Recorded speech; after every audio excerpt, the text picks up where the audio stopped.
ರಾಜ್ಯ ಸರ್ಕಾರ ವಿದೇಶಾಂಗ ಸಚಿವಾಲಯದೊಂದಿಗೆ ನಿರಂತರವಾಗಿ ಸಂಪರ್ಕದಲ್ಲಿದ್ದು ಅರಬ್ ರಾಷ್ಟ್ರಗಳಲ್ಲಿ ಸಿಲುಕಿರುವ ಕನ್ನಡಿಗರಿಗೆ ತೊಂದರೆ ಆಗದಂತೆ ಕರೆತರಲು ಪ್ರಯತ್ನ ಮಾಡಲಾಗುತ್ತಿದೆ ಎಂದು ಮುಖ್ಯಮಂತ್ರಿ ಸಿದ್ದರಾಮಯ್ಯ ತಿಳಿಸಿದರು. ಶಿವಮೊಗ್ಗದ ವಿಮಾನ ನಿಲ್ದಾಣದಲ್ಲಿ ಇಂದು ಸುದ್ದಿಗಾರರೊಂದಿಗೆ ಮಾತನಾಡಿದ ಅವರು, ಅರಬ್ ದೇಶಗಳಲ್ಲಿ ಸಿಲುಕಿರುವ ಬಳ್ಳಾರಿಯ 30 ಜನರನ್ನು ವಾಪಸ್ ಕರೆತರಲಾಗುವುದು ಎಂದು ಹೇಳಿದರಲ್ಲದೆ ದುಬೈನಲ್ಲಿರುವ ಭಾರತೀಯರು ಸುರಕ್ಷಿತವಾಗಿದ್ದಾರೆ ಎಂದರು. ಅರಬ್ ದೇಶಗಳಲ್ಲಿ ವಾಸಿಸುತ್ತಿರುವ ಕನ್ನಡಿಗರ ಸುರಕ್ಷತೆಯ ಬಗ್ಗೆ ಮುಖ್ಯ ಕಾರ್ಯದರ್ಶಿ ಸ್ಥಾನಿಕ ಆಯುಕ್ತರ ರೊಂದಿಗೆ ಚರ್ಚಿಸಲಾಗಿದೆ.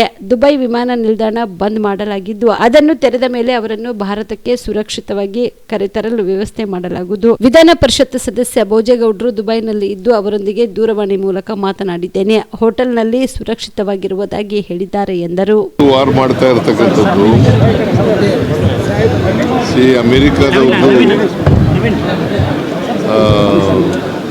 ನನ್ನ ಪ್ರಕಾರ ಖಮೇನಿ ಮೇಲೆ ಮಾಡಿರ್ತಕ್ಕಂಥ ವಾರ್ ಇದೆಯಲ್ಲ, ಇರಾನ್ ಮೇಲೆ ಮಾಡಿರ್ತಕ್ಕಂಥ ವಾರ್ ಅನಗತ್ಯವಾದದ್ದು. ಏನಾದ್ರು ಇದ್ದರೆ ಈಗ ಒಂದು ಕಡೆ ಶಾಂತಿ ಮಂತ್ರ ಹೇಳ್ತಾರೆ ಅಮೆರಿಕದ ಟ್ರಂಪು, ಇನ್ನೊಂದು ಕಡೆ ಯುದ್ಧ ಮಾಡ್ತಾರೆ. ಇದು ತದ್ವಿರುದ್ಧವಾದಂಥ ನಿಲುವು. ಇದನ್ನು ನಾನು ತೀವ್ರವಾಗಿ ಖಂಡಿಸ್ತೇನೆ. ಖಮಾನಿ ಅವರು ಹತ್ಯೆಯಾಗಿದ್ದಾರೆ ಅಂಥೇಳಿ ಟಿ ವಿನಲ್ಲೆಲ್ಲ ಬರ್ತಾ ಇದೆ. ಇದು ಖಂಡನೀಯವಾದಂಥ ಇದು. ಮತ್ತು ಅವರ ಆತ್ಮಕ್ಕೆ ಚಿರಶಾಂತಿ ದೊರಕಲಿ ಅಂಥೇಳಿ. ನೀನು ಕೇಳಿಸ್ತಾ ಇಲ್ವಾ? ಹಾಂ, ಇನ್ನೂ ವಯಸ್ಸಾಗಿಲ್ವಲ್ಲ ಏನಿದೆ ಬಸವರಾಜು. ಖಮೇನಿ ಹತ್ಯೆ ಆಗಿದೆ, ಅವರ ಆತ್ಮಕ್ಕೆ ಚಿರಶಾಂತಿ ದೊರಕಲಿ ಅಂತೇಳಿ ನಾನು ಪ್ರಾರ್ಥನೆ ಮಾಡ್ತೇನೆ. ಅದಕ್ಕೆ ಹೇಳಿದ್ದೀನಿ, ನಾನು ಮಾತಾಡಿದ್ದೀನಿ ನಾನು ನಮ್ಮ ಚೀಫ್ ಸೆಕ್ರೆಟರಿ ಜೊತೆ ಮಾತಾಡಿದ್ದೀನಿ, ನಮ್ಮ ಪ್ರಿನ್ಸಿಪಲ್ ಸೆಕ್ರೆಟರಿ ಜೊತೆ ಮಾತಾಡಿದ್ದೀನಿ, ಡೆಲ್ಲಿಲಿರ್ತಕ್ಕಂಥ ನಮ್ಮ ರೆಸಿಡೆಂಟ್ ಕಮಿಷನರ್ಗೂ ಕೂಡ ಮಾತಾಡಿದ್ದೀನಿ. ಅಲ್ಲಿ ಬಂದಾಗಿದೆ, ದುಬೈನಲ್ಲಿ ಬಂದಾಗಿದೆ ಏರ್ಪೋರ್ಟು.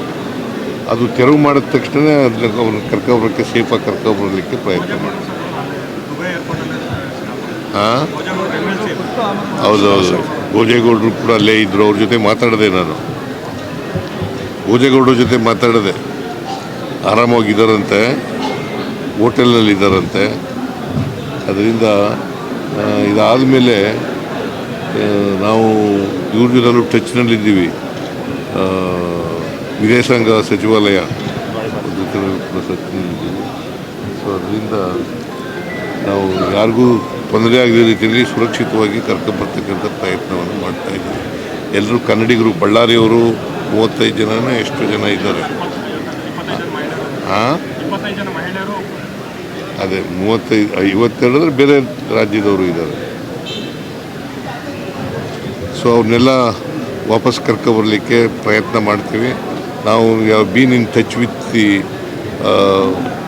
ಫಾರಿನ್ ಅಫೇರ್ಸ್ ಇದು ಸಚಿವಾಲಯ ಸೆಕ್ರೆಟರಿಯೇಟ್ ಜೊತೆ ಟಚ್ನಲ್ಲಿದ್ದೀವಿ. ನಾನು ಚೀಫ್ ಸೆಕ್ರೆಟರಿಗೂ ಮಾತಾಡಿದ್ದೀನಿ, ನಿನ್ನೆ ಮಾತಾಡಿದೆ, ಇವತ್ತು ಮಾತಾಡಿದೆ, ಬೆಳಿಗ್ಗೆನೂ ಮಾತಾಡಿದೆ. So all our Indians are safe in Dubai. ಅದೆಲ್ಲ ಬಂದ್ಮೇಲೆ ನೋಡಿ. ನೀವು ಕೂಡ ಕಣ್ಣಿನ ಸಮಸ್ಯೆ ಎದುರಿಸ್ತಾ ಇದ್ದೀರಾ? ಎಲ್ಲಿ ಚಿಕಿತ್ಸೆ ಪಡೆಯಬೇಕು ಅಂತ ಯೋಚನೆ ಮಾಡ್ತಾ ಇದ್ದೀರಾ? ಮತ್ತೆ ಯಾಕೆ ತಡ? ಕಲಬುರಗಿ ಜಿಲ್ಲೆಯ ಪ್ರಸಿದ್ಧ ಶ್ರೀ ಸಿದ್ದರಾಮೇಶ್ವರ ಐ ಆಸ್ಪತ್ರೆಗೆ ಭೇಟಿ ನೀಡಿ ಕಲ್ಯಾಣ ಕರ್ನಾಟಕ ಭಾಗದ ಖ್ಯಾತ ನುರಿತ ವೈದ್ಯರಾದ ಡಾಕ್ಟರ್ ವಿಶ್ವನಾಥ್ ರೆಡ್ಡಿ ಅವರ ನೇತೃತ್ವದಲ್ಲಿ ಖ್ಯಾತ ಅನುಭವಿ ವೈದ್ಯರ ತಂಡದಿಂದ ಕಡಿಮೆ ದರದಲ್ಲಿ ಚಿಕಿತ್ಸೆ, ಕಣ್ಣಿನ ಪರೀಕ್ಷೆ, ಹೊಲಿಗೆ ರಹಿತ ಶಸ್ತ್ರಚಿಕಿತ್ಸೆ, ಪೊರೆ ಆಪರೇಷನ್, ಲೇಸರ್ ಇಂಜೆಕ್ಷನ್ ರಹಿತ ಶಸ್ತ್ರಚಿಕಿತ್ಸೆ, ಸಕ್ಕರೆ ಕಾಯಿಲೆ ಇರುವವರಿಗೆ ಲೇಸರ್ ಚಿಕಿತ್ಸೆ, ದೂರದೃಷ್ಟಿ ದೋಷ ಹಾಗೂ ಸಮೀಪ ದೃಷ್ಟಿ ದೋಷ ಸಮಸ್ಯೆಗೆ ಮುಕ್ತ ಪರಿಹಾರ, ಕನ್ನಡಕದ ಸೌಲಭ್ಯ, ಕಾಂಟ್ಯಾಕ್ಟ್ ಲೆನ್ಸ್ ಅಳವಡಿಕೆ ಸೇರಿದಂತೆ ಕಣ್ಣಿಗೆ ಸಂಬಂಧಿಸಿದ ಎಲ್ಲಾ ರೀತಿಯ ರೋಗದ ಚಿಕಿತ್ಸಾ ಸೌಲಭ್ಯ ಒಂದೇ ಸೂರಿನಡಿ.